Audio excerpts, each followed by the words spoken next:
Hello, good morning, and a huge warm welcome to this Power Half Hour. I think it's our fourth that we've done now, and of course, as you know, it's on this topic of accessing assertiveness. And just before the call started, I was thinking, oh, what can I do to make you know it's live? Because I sometimes never trust these lives, and I think, is it a pre-record? Is it live? It's just I'm naturally a skeptic.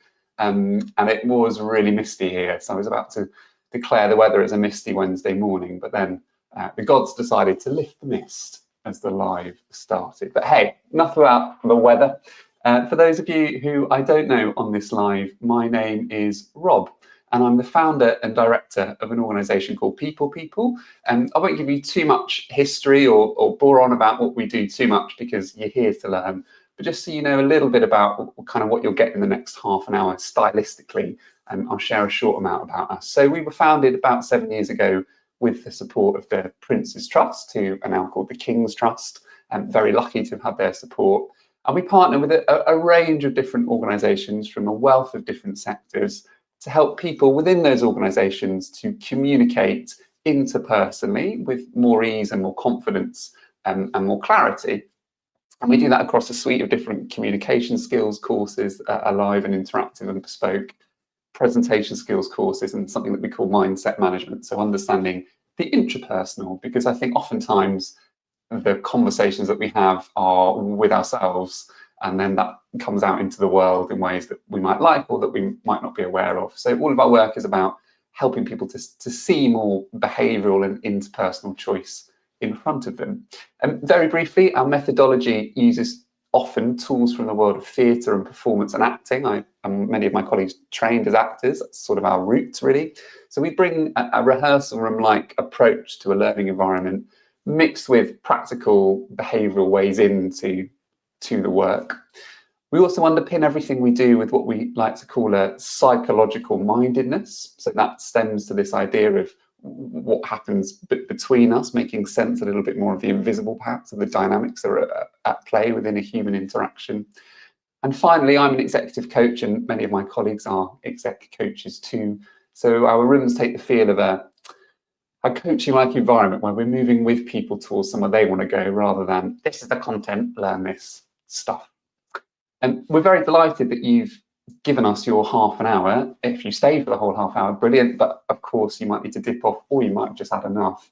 And we wanted to do something on assertiveness for this live, and the reason that is because I think it's something that I experience day in and day out as a real area of challenge, actually. And I find it really brilliant to design and deliver sessions on the topic, but then being in front of people in my own life at work or outside of work and needing to step into a place of assertiveness, it's often then challenging to harness those skills. It's sort of a continual area of development. And one, I think that if we keep the conversation going about it as a society or a species, it hopefully helps keep it more in our consciousness so that we can make choice rather than be reactive to something. I love that Viktor Frankl quote, which is about there's a stimulus and a response, and between the stimulus and response is a space. And that's where our freedom lies. So really our time together is about finding those moments of freedom so we can make choices that better work for us and those around us. I'll share with you the aims of what we're going to look at over our remaining 25 minutes, and then I'd love to hear from you about what you'd like out of it. I can see a couple of comments that have come in already, so it's delicious to see those. Thanks, Neil, and thanks, Pay. Neil said that it's crashed, so hopefully it's back up and running. Yeah, fingers crossed. I don't know with these things. We just keep going and hope for the best. So this is what we're going to look at over our time together. We're going to explore the following. What I'd like to examine is really what is assertiveness for you as an individual. Some of us often see it as getting our own way, and some of it, is it about saying no, or is it about getting what we want and asserting our boundaries? That is a form of assertiveness, I do think, but I also think there's another way through it that I like to call finding a better way. So we'll be exploring what is that, a few definitions of it, understanding what it means to me, and not me, but you as individuals on this live, and then finding ways of having more choice about it. So ultimately, we're looking to define it for ourselves, but keeping that definition open. We'll then spend some time looking at some preparation strategies. So for our short time together, we'll be looking at what we might do before an interaction in which we know we might be invited to be assertive, and how do we prepare for that? So there might be some interpersonal preparation, but there might be some written down things that we just need to have clear in our mind's eye. So what do we do for ourselves, and what do we do to prep so we feel that we can be upright in those moments? And finally, we'll spend some time looking in the moment strategy. So the idea being that we can prepare all we like, but once we're in the midst of it and people bring their stuff to us, what do we do to balance ourselves and keep ourselves nuanced and understanding others and also ourselves, but also, being boundaried or whatever it might mean to us. So that's what we're going to examine. What is assertiveness? Things we can do before, and then things we can do in the moment. And if we've got time, I'll add in a few potential examples of what it looks and sounds like too. And Neil, fantastic to have you back. I'm really pleased that you were able to join. The panic that ensued, honestly, Neil, when the webinar crashed, I couldn't bear it. So you didn't throw me, the tech did. There's a few comments. Pay, lovely to have you with us. Glad that you like Viktor Frankl too. Brilliant human being. As we continue, it would be great to know what assertiveness means to you all. So for those of you that are with us on the live, if you could spend a few moments just typing into the comment section, what does assertiveness mean to you? There's a little bit of a lag, I think, between me asking something and then the comments coming through. So I'll pause for a moment just while you type that, and then as they come in, I'll read them out. So a sentence, few words even. What does assertiveness mean to you?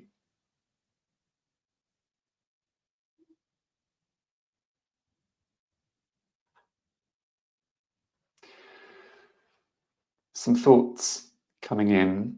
It's a fascinating one, isn't it? This idea of what it means to us. And Pei, as you've started to talk about, conversations brilliantly around gender and around sex and around the intersectionality of assertiveness, I think is really important to bring to the space. So I'm just going to read out what you've put, what I can see in the comments.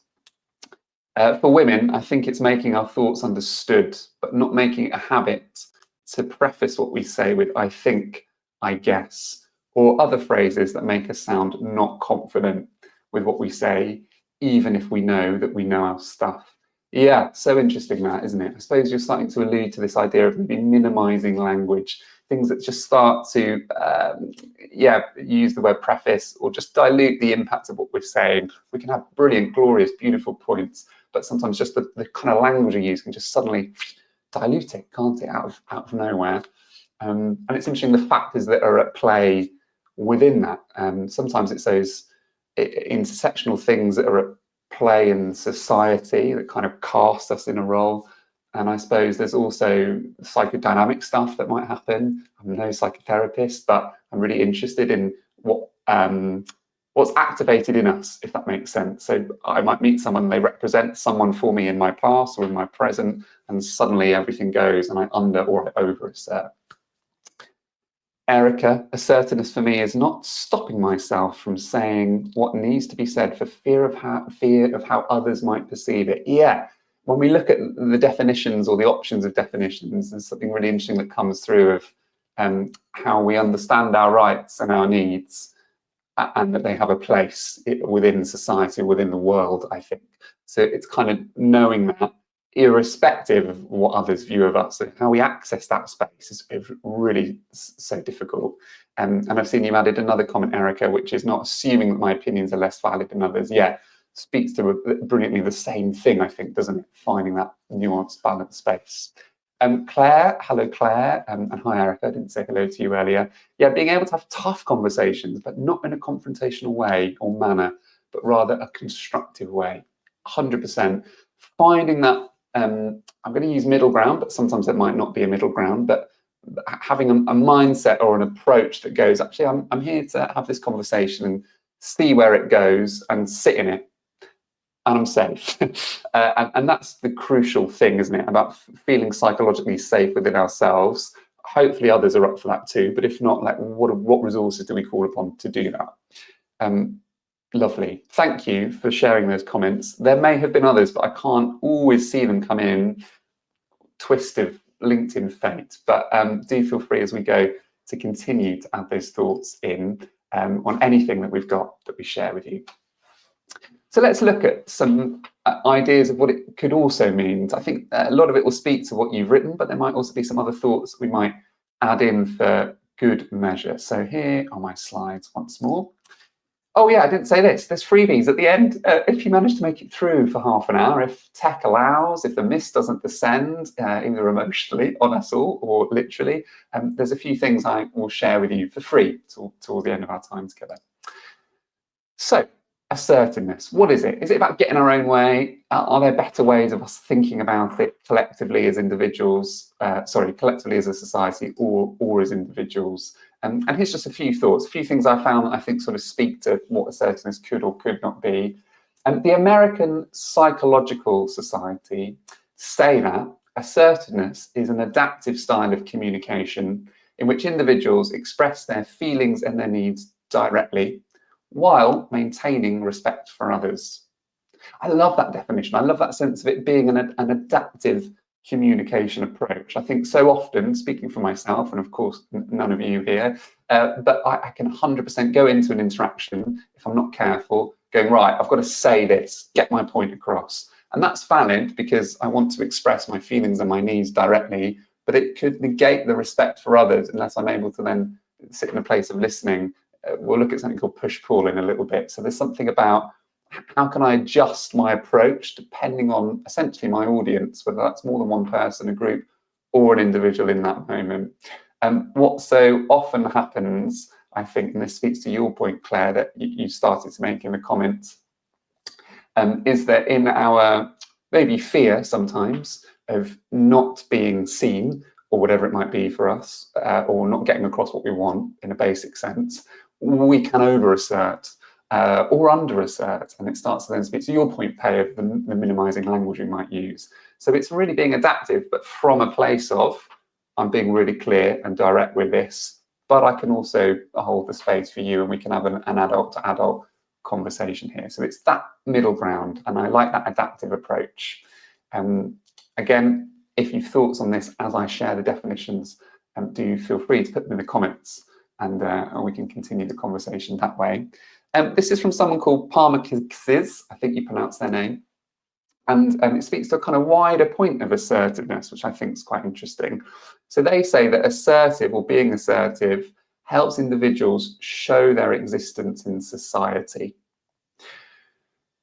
People with this trait are aware of their rights, as well as the rights, and I would also say needs, of others, and they can reflect on this awareness. They are a benefit to both themselves and society. I get quite moved when I read that, I notice, because there's something that I think it can feel such an individual trait, being assertive, and of course it is, but it also speaks to something wider that we serve. Often when we're moving into a place of assertiveness, we're being assertive on behalf of others, we're challenging things for someone else or for something else, maybe also ourselves, right? But it's often linked, I've noticed in my work, to wider points. Maybe someone's trying to speak up for their team in terms of having a conversation upwards, or maybe you're speaking as part of a community or a group of some kind for something. So it's really interesting that there's a kind of wider benefit to society or the people around us. I also think there's something about how often many of us can exist to survive in the workplace with a front, a mask, something we put on to get through, and that can negate some of those choices of being truly seen, and sometimes that can cause friction in relationship and dynamic, often because we're doing it to get away from it, so when it happens it can feel funny. So it's kind of finding the middle ground, but it can be a benefit to society, because I think that can invite other people into a similar space, rather than sometimes the dance of yeah, no worries. So it's looking at it being a way of showing our existence and helping us too, I think.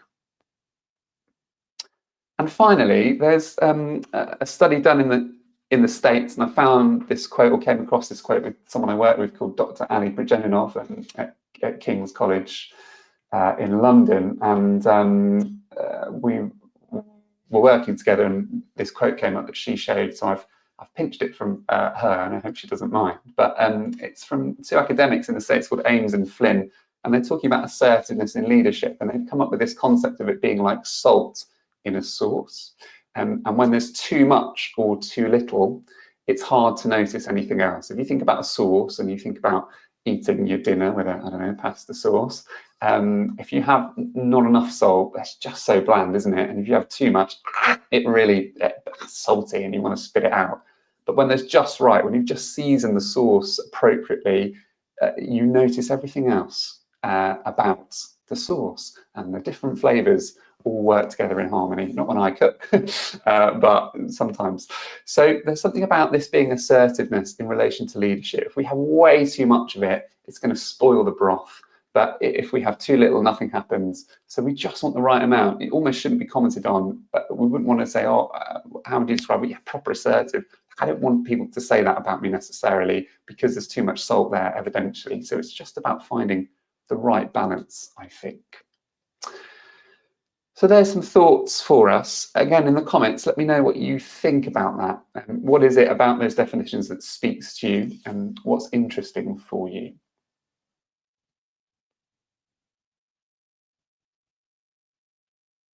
Pay, loving the salt analogy. Yeah, it's a good one, isn't it? And I think, oh, I've been a bit too salty in that interaction. It's a kind of fun way of taking some of the earnestness out of what can be the topic. I'm glad you like that. Let's look at some preparation strategies for us then. So thinking about this idea of it being a deeply intrapersonal thing, it's something about us finding an adaptive style where we can respect the rights and needs of others, but also ourselves. So it's about I can be clear on what I'd like to happen, and I can also be clear on what someone else is offering me. And I think the first thing for us to think about is just physiologically what happens for us when we're thinking about that conversation. And often assertive conversations happen, or tough conversations, as you put it, Claire, and way before the conversation even happens. I might be having a conversation happening on Friday, and we're on Tuesday now, and I'm already thinking about it. So something started, right, that's got me out of whack.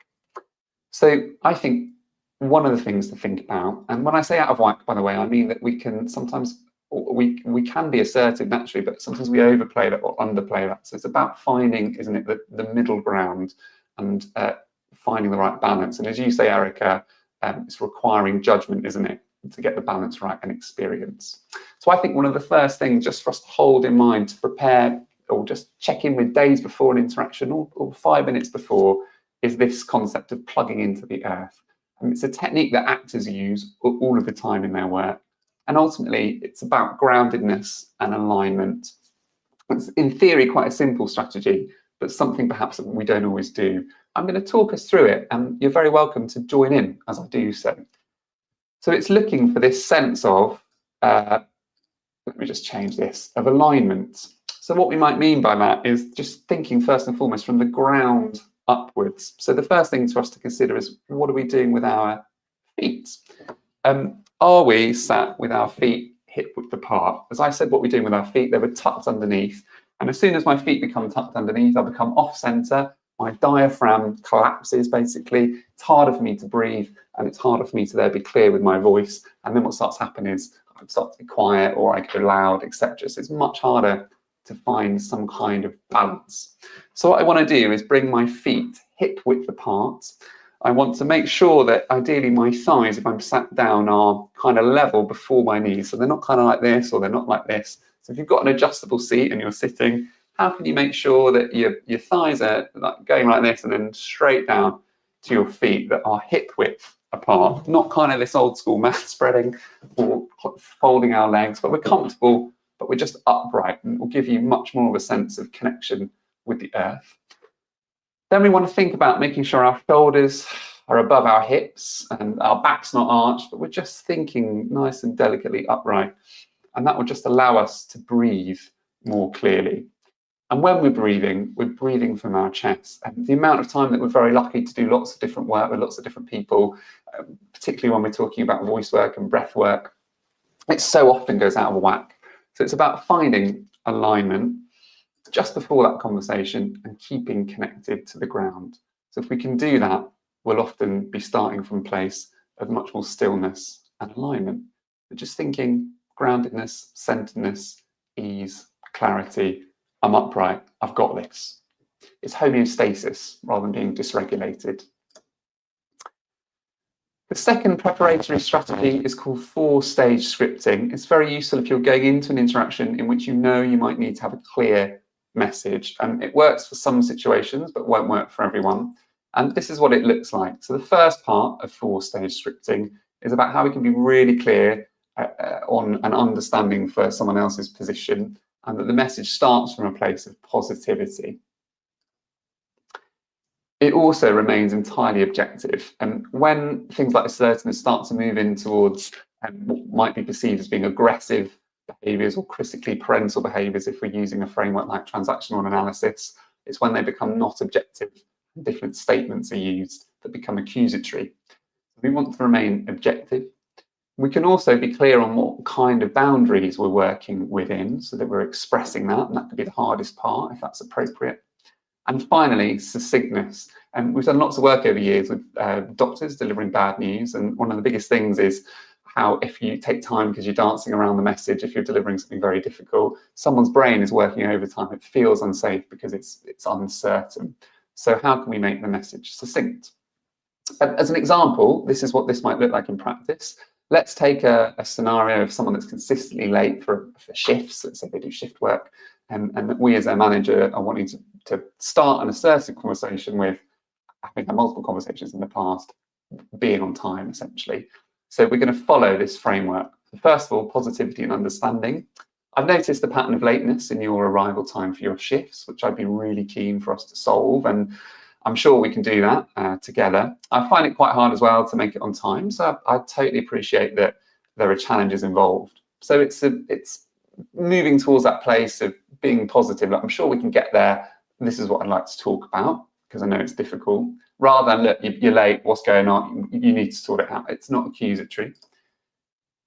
It's objective. Despite that, we all have to work together as a team to best be there for our clients. And lateness really impacts on the ways in which we can do that. So there's something in there about us being able to be objective, which means I'm not saying, you're always late. It's not identity-based statements.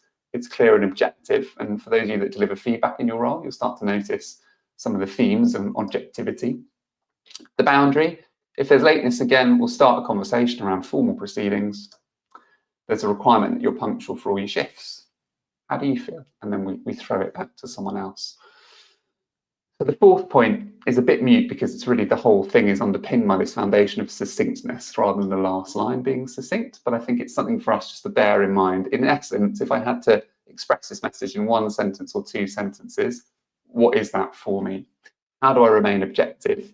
And how do I ask for what I want in a positive way rather than preempting the tension or the conflict, which then weirdly I think can cast people in a role in which they respond or react to us.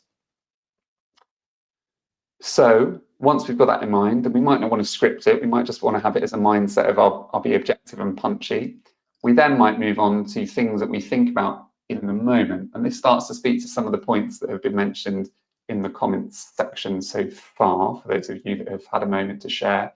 And the first one is linguistics, and it's thinking about language and I statements. It's a really straightforward concept, hard to action for some of us. If we over-assert, we'll be dialing these up to an extreme. If we under-assert, we'll be softening these. So again, like everything, it's finding a balance, like you said, Erica. I statements, very simply, are using the word I. I think this. I feel hurt when this happens. Or use a framework like non-violent communication, which is a brilliant tool. It's by Marshall Rosenberg, or brilliant principle, I should say. And it uses a structure like, when I notice this happening, I feel this. So what I'd like is that. How do you feel about it? So we're not using you language until we're opening it up to someone else. It just helps us express our wants and our needs and our rights, rather than using yous or softening things to we's or ours, for example. Softening we's there, which made me laugh internally. The other strategies we might use is this idea of push and pull. There's quite a few under here, and given that we've got 4 and a bit minutes left, I'm going to move through them fairly swiftly, but I'm happy to send you the slides so you can refer to them afterwards. Push-pull is essentially an approach to conversations where we're either ultimately in transmit mode, I'm driving a message towards you, or I'm trying to draw something out and see where you're at with something. That's also assertive. Just purely listening to someone is a really assertive way of communicating, because you're understanding someone's position to then tailor your message for them, or just to receive them, and that can build relationship. The first one is push persuade. I might push persuade by saying something like, I want to make a suggestion. I do one idea at a time, and there's no qualifiers. So there's no guess, just like kind of sort of maybe this would be good, etc. So I had an example where I was working with a colleague and we needed to move the tables in the space to make it okay for the participants. I found it difficult to be assertive. So if I'd use push persuade, I might say, I want to make a suggestion. I'd like all the bags off that table and all the tables moved to the side. What do you think? That's push persuade. We might need to be push assert, which is less inviting collaboration like persuade and more driving something home. It's traditionally assertive, so it moves into an energy of drive and deliver, and it's fact-based. You can use some feeling words. It would look like this for my example that I gave you earlier. There's 8 chairs on the side and 4 tables. I'd like them moved to the side, please. That would make me feel much more positive about the space. Let's push assert. It's got a different tone to it. It's clear, it's to the point. Then we move on to pull. So pull bridge is when we maybe don't quite have a full understanding of all the facts, and we want to bring someone along with us by being exploratory. So we might ask open questions and we might listen. We might use really empathetic language and an approach, and we express an understanding of someone else's position. It's not too appropriate to my example that I gave, but I'll give it a go.